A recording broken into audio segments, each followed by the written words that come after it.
Game changer ఎలా అనిపించింది అన్న? గేమ్ చేంజర్ నిజంగా గేమ్ చేంజర్ అని అంటే అవునని చెప్పలేము. ఎందుకంటే నాకేంటంటే రొటీన్ స్టోరీ అన్న, అవుట్డేటెడ్ స్టోరీ, కొత్త స్టోరీ ఏం కాదు. ఒక బెంగల్ టైగర్ సినిమా చూసిన వాడు, భారతి 2 సినిమా చూసిన వాడు ఈ సినిమా చూసిన తర్వాత ఏముందిరా అని ఫీలింగ్ కలుగుతాను. కానీ నాకు చెప్తున్నాం, సినిమా స్టార్ట్ కాగానే నిజంగా నేను 4 AM షోకి వెళ్ళిన, సినిమా స్టార్ట్ కాగానే మన Ram Charan entry scene, helicopter scene కానీ వామ్మో పుష్ప రేంజ్ మించిపోయింది అనుకున్నా.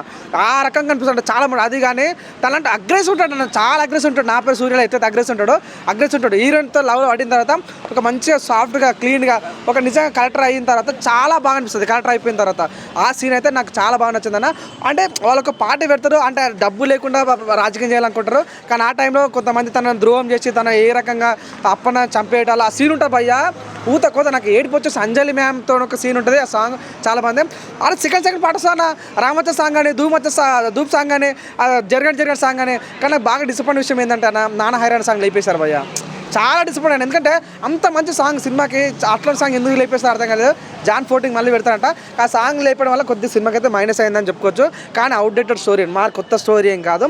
బెంగల్ టైగర్ చూసినవాడు ఈ సినిమా చూడాడు అంత. కానీ రామ్ చరణ్ యొక్క పర్ఫార్మెన్స్ కానీ, మన తమన్ యొక్క బీజిఎం కానీ చాలా బాగా అనిపించింది. కొన్ని డైలాగ్ భయ్యా పవన్ కళ్యాణ్ గుర్తొస్తాడు అనమాట. అంత బాగుంటుంది. ఎగ్జా సూర్య వచ్చిన తర్వాత ఉంటుంది సామిరంగా దిమ్మ తిరిగి బొమ్మ వస్తుంది.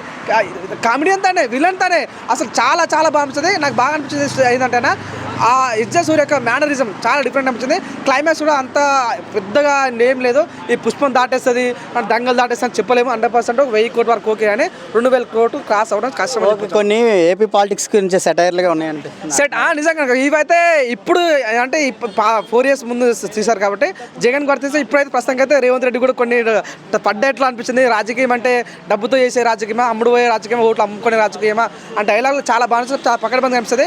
కానీ ఒకే చెప్తానా, మన శంకర్కి చాలా మంది అన్నారు అన్న, బాత్ 2 ఫ్లాప్ అయినప్పుడు, రోబో 2 ఫ్లాప్ అయినప్పుడు నీ దుకాణం బంద్ చేసుకో, నువ్వు ఇక నీ కథ అయిపోయింది, నీ పని అయిపోయింది చాలామంది అన్నారు. కానీ నేను కూడా ఇప్పుడు అదే అంటున్నా. ఎందుకంటే స్టోరీ అట్లా ఉన్నది, కొత్తగా ఏం లేదు, నార్మల్ స్టోరీని, కొత్తగా ఏం లేదు. రామ్ చరణ్ అయితే ప్రాణం పెట్టేస్తాడు. ఆస్కార్ లెవెల్ పర్ఫార్మెన్స్ అవును ఉంది, పర్ఫార్మెన్స్ అయితే ఉంది, కాకపోతే స్టోరీ లేదు అంతే. ఓకే, కలెక్టర్ గురించి అని చెప్తారు. కలెక్టర్ అయితే నిజంగా చాలా పడుతున్నా, చాలా చాలా బాగుంటుంది. ఒక ప్రమాణ స్వీకారం చేసేటప్పుడు ఉంటుంది భయ్యా, చాలా ఎగ్జాక్ట్ సూర్య చెంప వాళ్ళ కొడతాడు. అది సినిమాకి చాలా మెయిన్ కీ రోల్ అనమాట.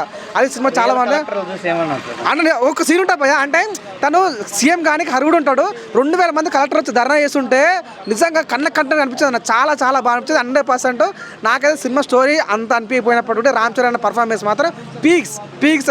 ఏమైనా తప్పు అయితే మాత్రం శంకరే తప్పు. అంటే అప్పన్న క్యారెక్టర్, తమన్ బీజము, మన ఎగ్జాక్ట్ సూర్య, వీళ్ళు ముగ్గురు మెయిన్ రోల్ అన్న సినిమాకి. చాలా బాగుంది. కానీ నాకు స్టోరీ అవుట్డేటెడ్ అనిపించింది, కొత్తగా అనిపించలేదు అక్కడ.